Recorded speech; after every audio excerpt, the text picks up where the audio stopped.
La Nuit des Contes présente les nouveaux contes de fées pour les petits-enfants par la comtesse de Ségur.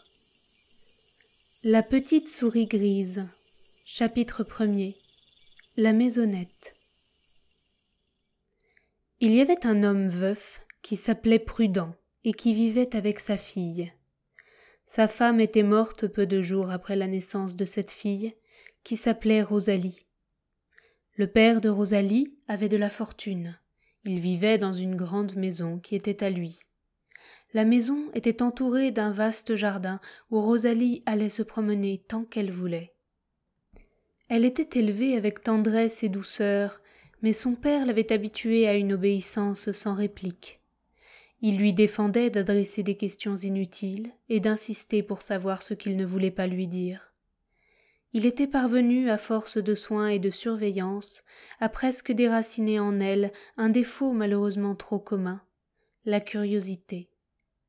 Rosalie ne sortait jamais du parc, qui était entouré de murs élevés. Jamais elle ne voyait personne que son père. Il n'y avait aucun domestique dans la maison. Tout semblait s'y faire de soi-même. Rosalie avait toujours ce qu'il lui fallait, soit en vêtements, soit en livres, soit en ouvrage ou en joujoux. Son père l'élevait lui-même, et Rosalie, quoiqu'elle eût près de 15 ans, ne s'ennuyait pas et ne songeait pas qu'elle pouvait vivre autrement et entourée de monde. Il y avait au fond du parc une maisonnette sans fenêtre et qui n'avait qu'une seule porte, toujours fermée. Le père de Rosalie y entrait tous les jours et emportait toujours sur lui la clé. Rosalie croyait que c'était une cabane pour enfermer les outils du jardin. Elle n'avait jamais songé à en parler.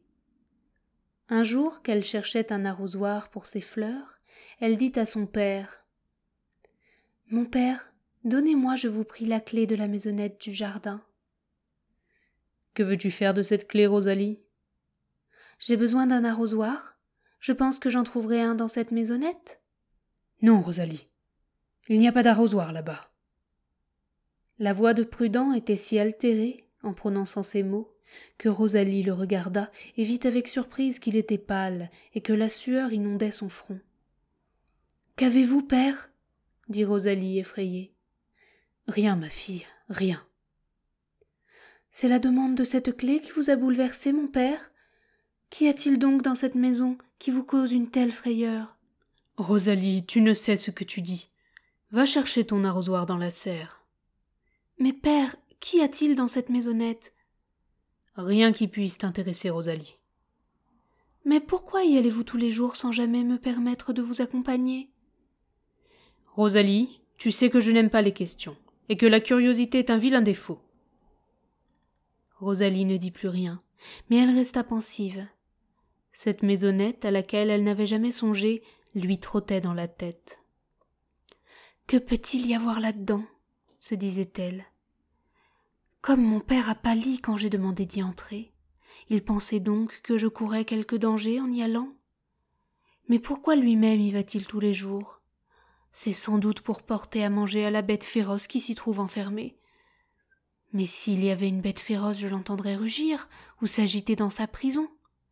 Jamais on n'entend aucun bruit dans cette cabane. Ce n'est donc pas une bête. D'ailleurs, elle dévorerait mon père quand il y va. À moins qu'elle ne soit attachée. Mais si elle est attachée, il n'y a pas de danger pour moi non plus. Qu'est-ce que cela peut être ? Un prisonnier ? Mais mon père est bon, il ne voudrait pas priver d'air et de liberté un malheureux innocent. Il faudra absolument que je découvre ce mystère. Comment faire ? Si je pouvais soustraire à mon père cette clé, seulement pour une demi-heure, peut-être l'oubliera-t-il un jour ? Elle fut tirée de ses réflexions par son père, qui l'appelait d'une voix altérée. « Me voici, mon père, je rentre !» Elle rentra en effet, et examina son père, dont le visage pâle et défait indiquait une vive agitation. Plus intriguée encore, elle résolut de feindre la gaieté et l'insouciance pour donner de la sécurité à son père, et arriver ainsi à s'emparer de la clé, à laquelle il ne penserait peut-être pas toujours si Rosalie avait l'air de n'y plus songer elle-même. Ils se mirent à table. Prudent mangea peu et fut silencieux et triste malgré ses efforts pour paraître gai. Rosalie montra une telle gaieté, une telle insouciance, que son père finit par retrouver sa tranquillité accoutumée. Rosalie devait avoir 15 ans dans 3 semaines. Son père lui avait promis pour sa fête une agréable surprise. Quelques jours se passèrent, il n'y en avait plus que 15 à attendre. Un matin, Prudent dit à Rosalie : « Ma chère enfant, je suis obligé de m'absenter pour 1 heure. C'est pour tes 15 ans que je dois sortir. Attends-moi dans cette maison et crois-moi, ma Rosalie, ne te laisse pas aller à la curiosité. Dans 15 jours, tu sauras ce que tu désires tant savoir, car je lis dans ta pensée. Je sais ce qui t'occupe. Adieu, ma fille. Garde-toi de la curiosité. » Prudent embrassa tendrement sa fille et s'éloigna comme s'il avait de la répugnance à la quitter.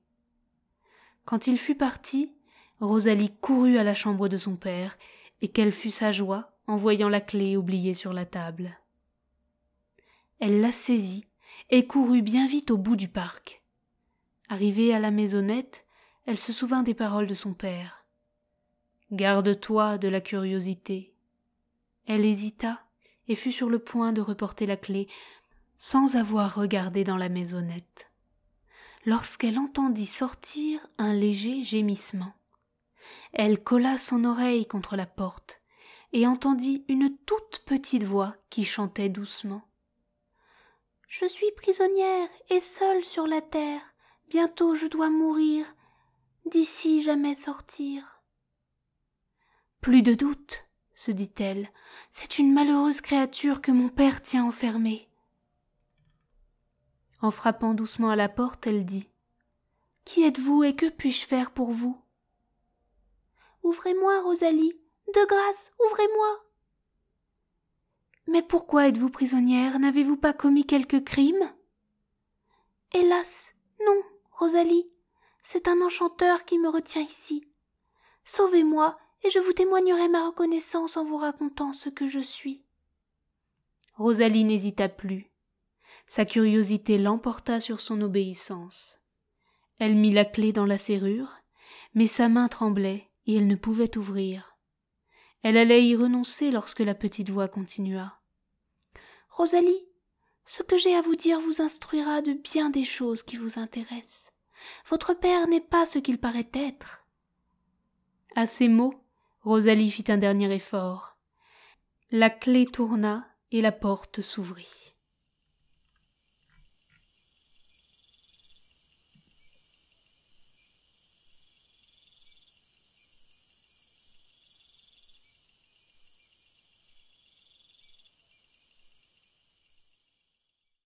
La Nuit des Contes présente les nouveaux contes de fées pour les petits-enfants, par la comtesse de Ségur. La petite souris grise. Chapitre 2. La fée détestable. Rosalie regarda avidement. La maisonnette était sombre. Elle ne voyait rien. Elle entendit la petite voix qui dit : « Merci, Rosalie. C'est à toi que je dois ma délivrance. » La voix semblait venir de la terre. Elle regarda et aperçut dans un coin 2 petits yeux brillants qui la regardaient avec malice. « Ma ruse a réussi, Rosalie, pour te faire céder à ta curiosité. Si je n'avais chanté et parlé, tu t'en serais retournée et j'étais perdue. Maintenant que tu m'as délivrée, toi et ton père, vous êtes en mon pouvoir. » Rosalie, sans bien comprendre encore l'étendue du malheur qu'elle avait causé par sa désobéissance, devina pourtant que c'était une ennemie dangereuse que son père retenait captive, et elle voulut se retirer et fermer la porte. « Halte là, Rosalie. Il n'est plus en ton pouvoir de me retenir dans cette odieuse prison, d'où je ne serais jamais sortie si tu avais attendu tes 15 ans. » Au même moment, la maisonnette disparut. La clé seule resta dans les mains de Rosalie, consternée. Elle vit près d'elle une petite souris grise qui la regardait avec ses petits yeux étincelants et qui se mit à rire d'une petite voix discordante. « Quel air effaré tu as, Rosalie! En vérité, tu m'amuses énormément. Que tu es donc gentille d'avoir été si curieuse. Voilà près de 15 ans que je suis enfermée dans cette affreuse prison, ne pouvant faire du mal à ton père, que je hais, et à toi que je déteste, parce que tu es sa fille. Et qui êtes-vous donc, méchante souris? Je suis l'ennemie de ta famille, mamie. Je m'appelle la fée détestable, et je porte bien mon nom, je t'assure. Tout le monde me déteste, et je déteste tout le monde. Je te suivrai partout, Rosalie. Laissez-moi, misérable! Une souris n'est pas bien à craindre, et je trouverai bien moyen de me débarrasser de vous. C'est ce que nous verrons, mamie. Je m'attache à vos pas partout où vous irez. Rosalie courut du côté de la maison. Chaque fois qu'elle se retournait, elle voyait la souris qui galopait après elle en riant d'un air moqueur. Arrivée dans la maison, elle voulut écraser la souris dans la porte. Mais la porte resta ouverte malgré les efforts de Rosalie, tandis que la souris restait sur le seuil. « Attends, méchante bête !» s'écria Rosalie, hors d'elle de colère et d'effroi. Elle saisit un balai et allait en donner un coup violent sur la souris, lorsque le balai devint flamboyant et lui brûla les mains. Elle le jeta vite à terre et le poussa du pied dans la cheminée, pour que le plancher ne prît pas feu. Alors, saisissant un chaudron qui bouillait au feu, elle le jeta sur la souris. Mais l'eau bouillante était devenue un bon lait frais. La souris se mit à boire en disant « Que tu es aimable, Rosalie. Non contente de m'avoir délivrée, tu me donnes un excellent déjeuner. » La pauvre Rosalie se mit à pleurer amèrement. Elle ne savait que devenir lorsqu'elle entendit son père qui rentrait. « Mon père !» dit-elle. « Mon père! Oh, souris, par pitié, va-t'en, que mon père ne te voie pas. » « Je ne m'en irai pas, mais je veux bien me cacher derrière tes talons, jusqu'à ce que ton père apprenne ta désobéissance. » À peine la souris était-elle blottie derrière Rosalie, que Prudent entra. Il regarda Rosalie dont l'air embarrassé et la pâleur trahissaient l'effroi. « Rosalie, dit Prudent d'une voix tremblante, j'ai oublié la clé de la maisonnette, l'as-tu trouvée? »« La voici, mon père, dit Rosalie en la lui présentant et en devenant très rouge. « Qu'est-ce donc que cette crème renversée? »« Mon père, c'est le chat. »« Comment le chat? Le chat a apporté au milieu de la chambre une chaudronnée de lait pour le répandre? »« Non, mon père, c'est moi qui, en le portant, l'ai renversé. » Rosalie parlait bien bas et n'osait pas regarder son père. « Prends le balai, Rosalie, pour enlever cette crème. »« Il n'y a plus de balai, mon père. »« Plus de balai? Il y en avait un quand je suis sortie. »« Je l'ai brûlé, mon père, par mégarde en... » Elle s'arrêta. Son père la regarda fixement, jeta un coup d'œil inquiet autour de la chambre, soupira et se dirigea lentement vers la maisonnette du parc. Rosalie tomba sur une chaise en sanglotant.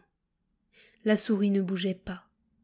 Peu d'instants après, Prudent rentra précipitamment, le visage bouleversé d'effroi. « Rosalie, malheureuse enfant, qu'as-tu fait? Tu as cédé à ta fatale curiosité, et tu as délivré notre plus cruel ennemi. »« Mon père, pardonnez-moi, pardonnez-moi » s'écria Rosalie en se jetant à ses pieds. « J'ignorais le mal que je faisais. » C'est ce qui arrive toujours quand on désobéit, Rosalie. On croit ne faire qu'un petit mal, et on en fait un très grand, à soi et aux autres. « Mais mon père, qu'est-ce donc que cette souris qui vous cause une si grande frayeur? Comment, si elle a tant de pouvoir, la reteniez-vous prisonnière? Et pourquoi ne pouvez-vous pas la renfermer de nouveau? » Cette souris, ma fille, est une fée méchante et puissante. Moi-même, je suis le génie Prudent, et puisque tu as délivré mon ennemi, je puis te révéler ce que je devais te cacher jusqu'à l'âge de 15 ans. Je suis donc, comme je te le disais, le génie Prudent. Ta mère n'était qu'une simple mortelle, mais ses vertus et sa beauté touchèrent la reine des fées aussi bien que le roi des génies, et ils me permirent de l'épouser. Je donnais de grandes fêtes pour mon mariage. Malheureusement, j'oubliais d'y convoquer la fée détestable, qui, déjà irritée de me voir épouser une princesse, après mon refus d'épouser une de ses filles, me jura une haine implacable, ainsi qu'à ma femme et à mes enfants. Je ne m'effrayais pas de ces menaces, parce que j'avais moi-même une puissance presque égale à la sienne, et que j'étais fort aimé de la reine des fées. Plusieurs fois, j'empêchais par mes enchantements l'effet de la haine de Détestable. Mais peu d'heures après ta naissance, ta mère ressentit des douleurs très vives, que je ne pus calmer. Je m'absentais un instant pour implorer le secours de la reine des fées. Quand je revins, ta mère n'existait plus.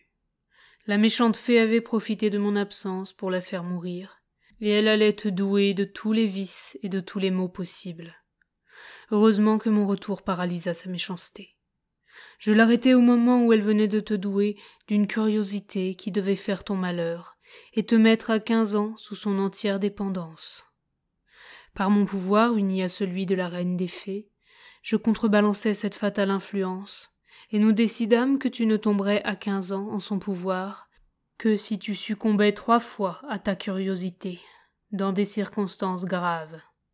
En même temps, la reine des fées, pour punir Détestable, la changea en souris, l'enferma dans la maisonnette que tu as vue, et déclara qu'elle ne pourrait pas en sortir, Rosalie, à moins que tu ne lui en ouvrisses volontairement la porte, qu'elle ne pourrait reprendre sa première forme de fée que si tu succombais 3 fois à ta curiosité avant l'âge de 15 ans.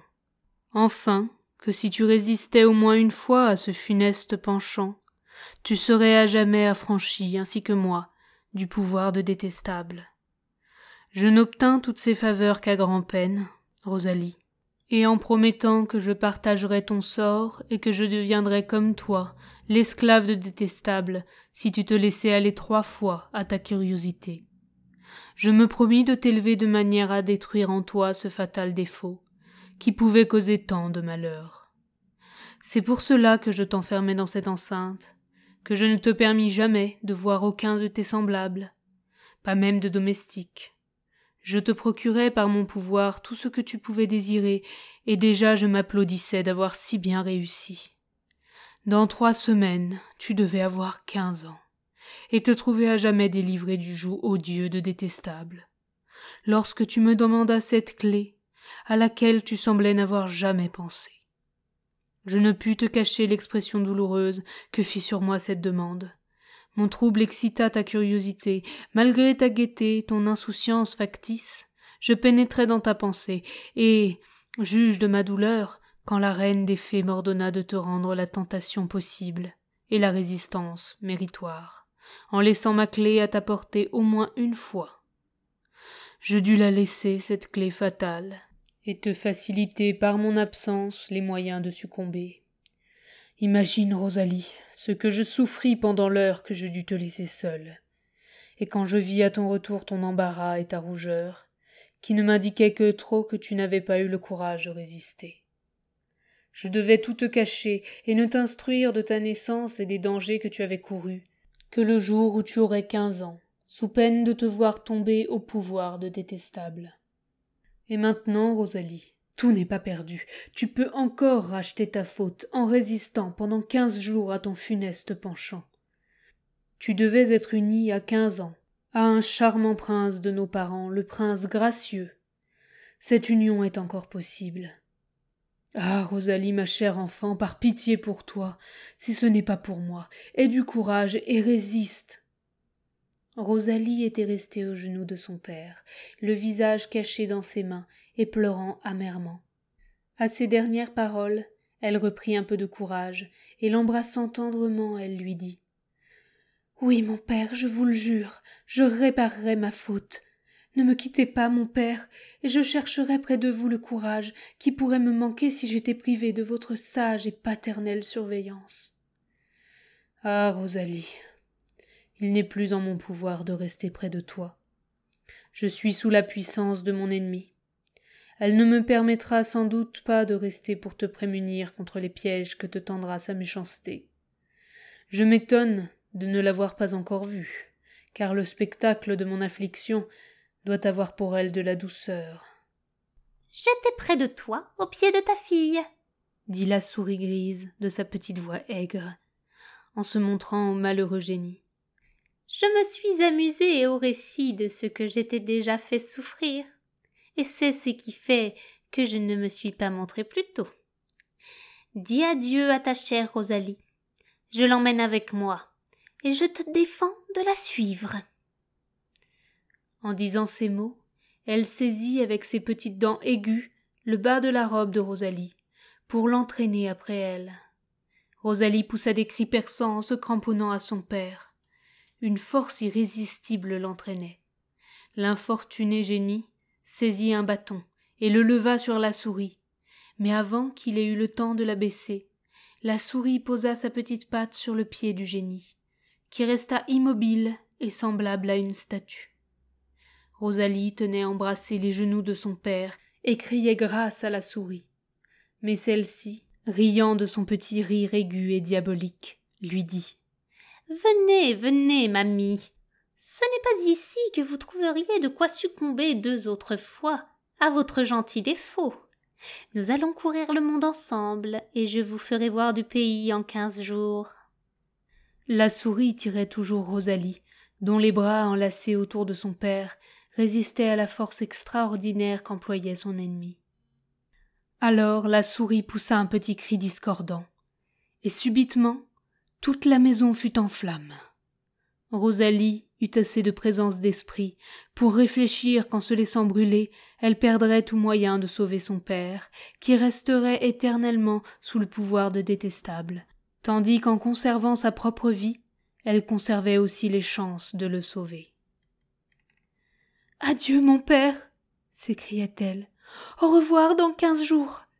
Votre Rosalie vous sauvera après vous avoir perdu. » Et elle s'échappa pour ne pas être dévorée par les flammes. Elle courut quelque temps, ne sachant où elle allait. Elle marcha ainsi plusieurs heures. Enfin, accablée de fatigue, demi-morte de faim, elle se hasarda à aborder une bonne femme qui était assise à sa porte. « Madame, dit-elle, veuillez me donner asile. Je meurs de faim et de fatigue. Permettez-moi d'entrer et de passer la nuit chez vous. » « Comment une si belle fille se trouve-t-elle sur les grandes routes? Et qu'est-ce que cette bête qui vous accompagne et qui a la mine d'un petit démon ?» Rosalie, se retournant, vit la souris grise qui la regardait d'un air moqueur. Elle voulut la chasser, mais la souris refusait obstinément de s'en aller. La bonne femme, voyant cette lutte, hocha la tête et dit « Passez votre chemin, la belle. Je ne loge pas chez moi le diable et ses protégés. » Rosalie continua sa route en pleurant, et partout où elle se présenta, on refusa de la recevoir avec sa souris, qui ne la quittait pas. Elle entra dans une forêt, où elle trouva heureusement un ruisseau pour étancher sa soif, des fruits et des noisettes en abondance. Elle but, mangea, et s'assit près d'un arbre, pensant avec inquiétude à son père et à ce qu'elle deviendrait pendant 15 jours. Tout en réfléchissant, Rosalie, pour ne pas voir la maudite souris grise, ferma les yeux. La fatigue et l'obscurité amenèrent le sommeil. Elle s'endormit profondément.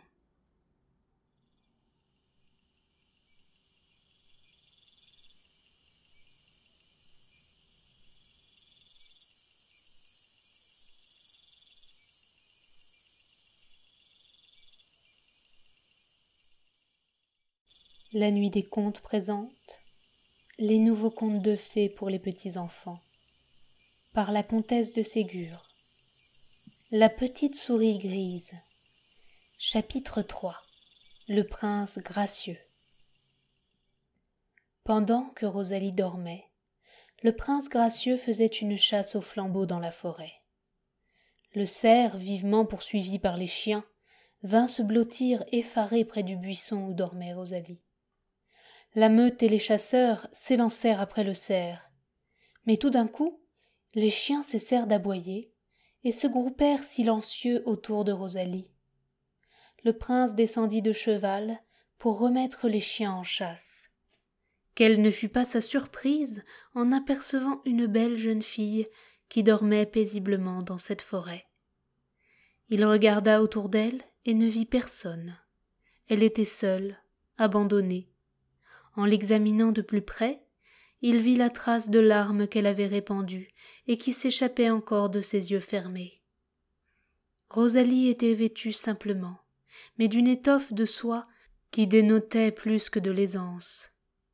Ses jolies mains blanches, ses ongles roses, ses beaux cheveux châtains, soigneusement relevés par un peigne d'or, sa chaussure élégante, un collier de perles fines, indiquaient un rang élevé.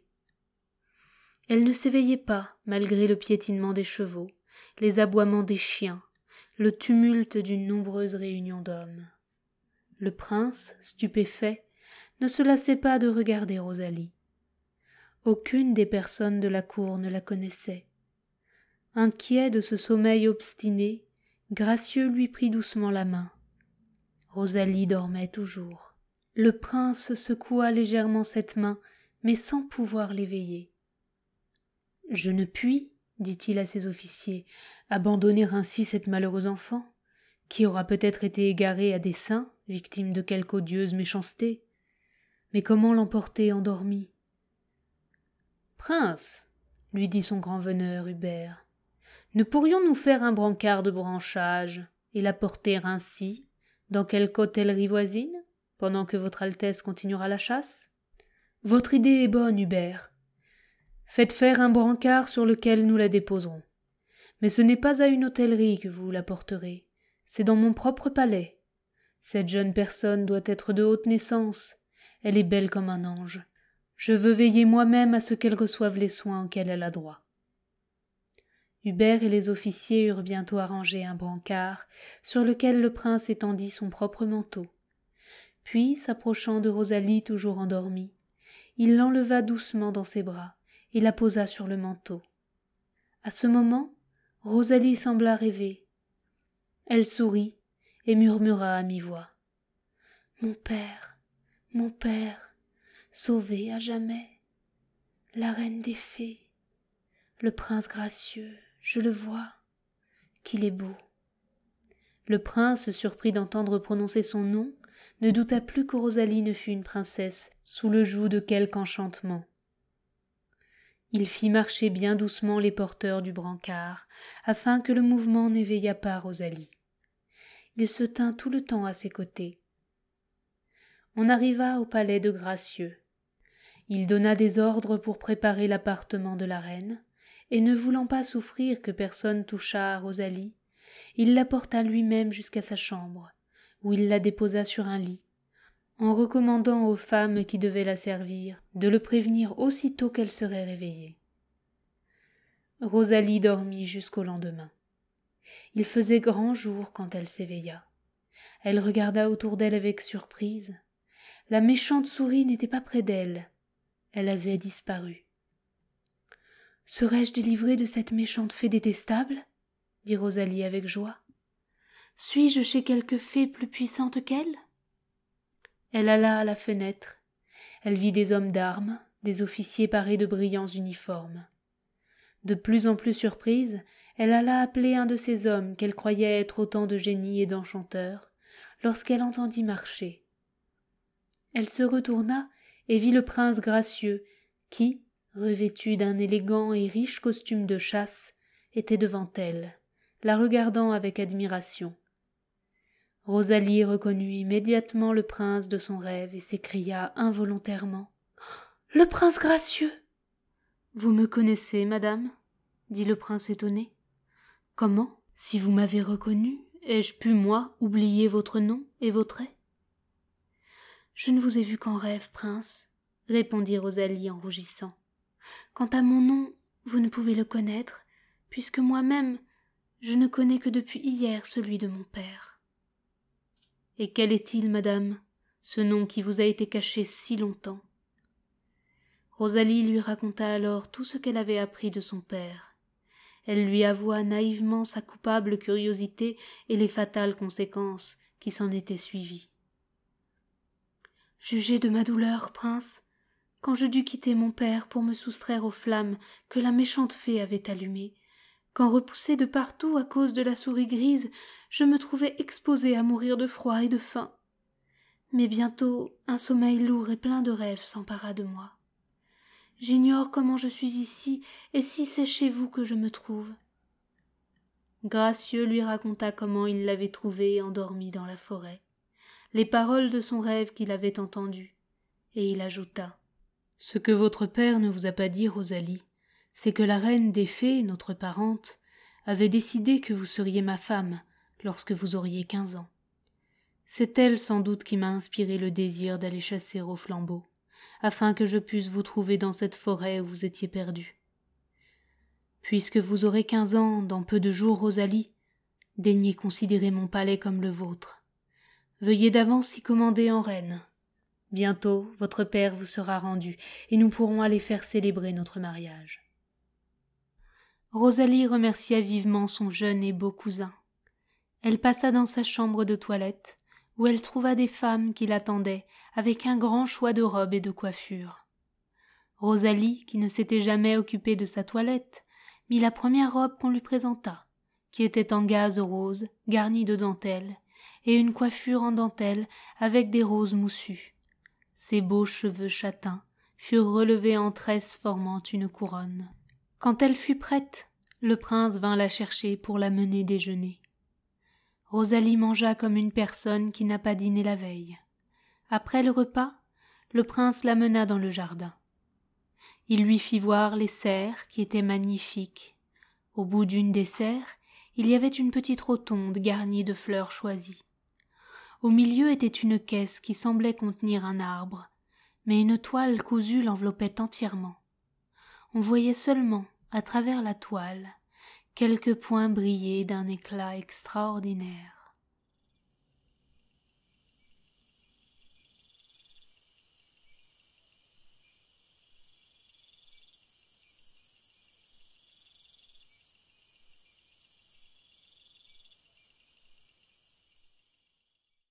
La Nuit des Contes présente les nouveaux contes de fées pour les petits-enfants, par la comtesse de Ségur. La petite souris grise, chapitre 4. L'arbre de la rotonde. Rosalie admira beaucoup toutes les fleurs. Elle croyait que le prince allait soulever ou déchirer la toile de cet arbre mystérieux, mais il se disposa à quitter la serre sans en avoir parlé à Rosalie. « Qu'est-ce donc que cet arbre si bien enveloppé, prince ?» demanda Rosalie. « Ceci est le cadeau de noces que je vous destine, mais vous ne devez pas le voir avant vos 15 ans, dit le prince gaiement. « Mais qu'y a-t-il de si brillant sous la toile ?» insista Rosalie. « Vous le saurez dans peu de jours, Rosalie, et je me flatte que mon présent ne sera pas un présent ordinaire. »« Et ne puis-je le voir avant ?»« Non, Rosalie. La reine des fées m'a défendu de vous le montrer avant que vous soyez ma femme, sous peine de grand malheur. J'ose espérer que vous m'aimerez assez pour contenir pendant quelques jours votre curiosité. » Ces derniers mots firent trembler Rosalie. En lui rappelant la souris grise et les malheurs qui la menaçaient, ainsi que son père, si elle se laissait aller à la tentation qui lui était sans doute envoyée par son ennemie, la fée détestable. Elle ne parla donc plus de cette toile mystérieuse, et elle continua sa promenade avec le prince. Toute la journée se passa agréablement. Le prince lui présenta les dames de sa cour, et leur dit à toutes qu'elles eussent à respecter dans la princesse Rosalie, l'épouse que lui avait choisie la reine des fées. Rosalie fut très aimable avec tout le monde, et chacun se réjouit de l'idée d'avoir une si charmante reine. Le lendemain et les jours suivants se passèrent en fêtes, en chasse, en promenades. Le prince et Rosalie voyaient approcher avec bonheur le jour de la naissance de Rosalie, qui devait être aussi celui de leur mariage. Le prince parce qu'il aimait tendrement sa cousine, et Rosalie parce qu'elle aimait le prince, parce qu'elle désirait vivement revoir son père, et aussi parce qu'elle souhaitait ardemment voir ce que contenait la caisse de la rotonde. Elle y pensait sans cesse. La nuit, elle y rêvait, et dans les moments où elle était seule, elle avait une peine extrême à ne pas aller dans les serres pour tâcher de découvrir le mystère. Enfin arriva le dernier jour d'attente. Le lendemain, Rosalie devait avoir 15 ans. Le prince était très occupé des préparatifs de son mariage, auxquels devaient assister toutes les bonnes fées de sa connaissance et la reine des fées. Rosalie se trouva seule dans la matinée. Elle alla se promener, et tout en réfléchissant au bonheur du lendemain, elle se dirigea machinalement vers la rotonde. Elle y entra pensive et souriante, et se trouva en face de la toile qui recouvrait le trésor.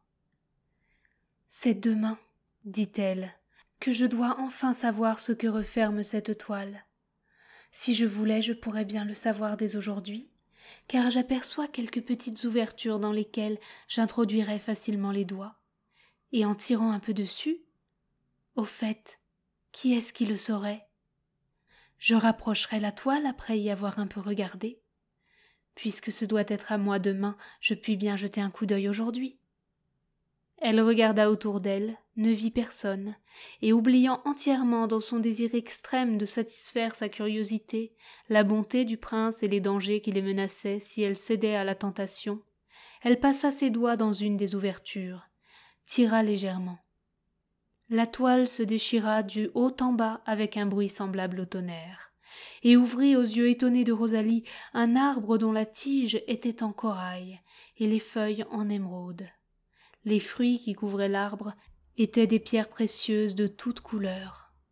Diamants, perles, rubis, saphirs, opales, topazes, etc. Aussi gros que les fruits qu'ils représentaient, et d'un tel éclat que Rosalie en fut éblouie. Mais à peine avait-elle envisagé cet arbre sans pareil, qu'un bruit plus fort que le premier la tira de son extase. Elle se sentit enlevée et transportée dans une plaine, d'où elle aperçut le palais du prince s'écroulant. Des cris effroyables sortaient des ruines du palais, et bientôt Rosalie vit le prince lui-même sortir des décombres, ensanglanté, couvert de haillons. Il s'avança vers elle et lui dit tristement : « Rosalie, ingrate Rosalie, vois à quel état tu m'as réduit, moi et toute ma cour. Après ce que tu viens de faire, je ne doute pas que tu ne cèdes une troisième fois à ta curiosité, que tu consommes mon malheur, celui de ton père et le tien. Adieu, Rosalie, adieu. Puisse le repentir expier ton ingratitude envers un malheureux prince qui t'aimait et qui ne voulait que ton bonheur. » En disant ces mots, il s'éloigna lentement. Rosalie s'était jetée à genoux, inondée de larmes. Elle l'appelait, mais il disparut à ses yeux, sans même se retourner pour contempler son désespoir. Elle était prête à s'évanouir lorsqu'elle entendit le petit rire discordant de la souris grise qui était devant elle. « Remercie-moi donc, Rosalie, de t'avoir si bien aidée. C'est moi qui t'envoyais la nuit ces beaux rêves de la toile mystérieuse. C'est moi qui ai rongé la toile pour te faciliter les moyens d'y regarder. Sans cette dernière ruse, je crois bien que tu étais perdue pour moi, ainsi que ton père et ton prince gracieux. Mais encore une petite peccadille, mamie, et vous serez à moi pour toujours. » Et la souris, dans sa joie infernale, se mit à danser autour de Rosalie. Ces paroles, toutes méchantes qu'elles étaient, n'excitèrent pas la colère de Rosalie. « C'est ma faute, » se dit-elle. « Sans ma fatale curiosité, sans ma coupable ingratitude, la souris grise n'aurait pas réussi à me faire commettre une si indigne action. Je dois l'expier par ma douleur, par ma patience et par la ferme volonté de résister à la troisième épreuve, quelque difficile qu'elle soit. D'ailleurs, je n'ai que quelques heures d'attente, et de moi dépendent, comme le disait mon cher prince, son bonheur, celui de mon père et le mien. » Rosalie ne bougea donc pas. La souris grise avait beau employer tous les moyens possibles pour la faire marcher. Rosalie persista à rester en face des ruines du palais.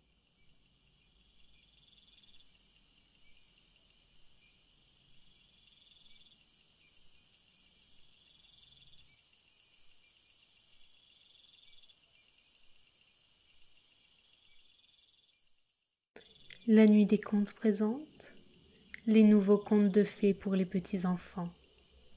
Par la comtesse de Ségur. La petite souris grise, chapitre 5. La cassette. Toute la journée se passa ainsi. Rosalie souffrait cruellement de la soif. « Ne dois-je pas souffrir bien plus encore, se disait-elle, pour me punir de ce que j'ai fait souffrir à mon père et à mon cousin. J'attendrai ici mes 15 ans. » La nuit commençait à tomber, quand une vieille femme qui passait s'approcha d'elle et lui dit : « Ma belle enfant, voudriez-vous me rendre le service de me garder cette cassette, qui est bien lourde à porter, pendant que je vais aller près d'ici voir une parente? » « Volontiers, madame, » dit Rosalie, qui était très complaisante. La vieille lui remit la cassette en disant: « Merci, la belle enfant. Je ne serai pas longtemps absente. Ne regardez pas ce qu'il y a dans cette cassette, car elle contient des choses comme vous n'en avez jamais vues, et comme vous n'en reverrez jamais. Ne la posez pas trop rudement, car elle est en écorce fragile, et un choc un peu rude pourrait la rompre. Et alors vous verriez ce qu'elle contient, et personne ne doit voir ce qui s'y trouve enfermé. » Elle partit en disant ces mots.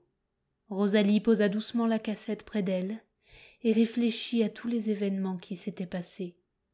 La nuit vint tout à fait. La vieille ne revenait pas. Rosalie jeta les yeux sur la cassette et vit avec surprise qu'elle éclairait la terre autour d'elle. « Qu'est-ce, dit-elle, qui brille dans cette cassette ?»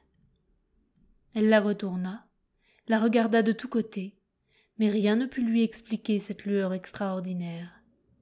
Elle la posa de nouveau à terre et dit: « Que m'importe ce que contient cette cassette?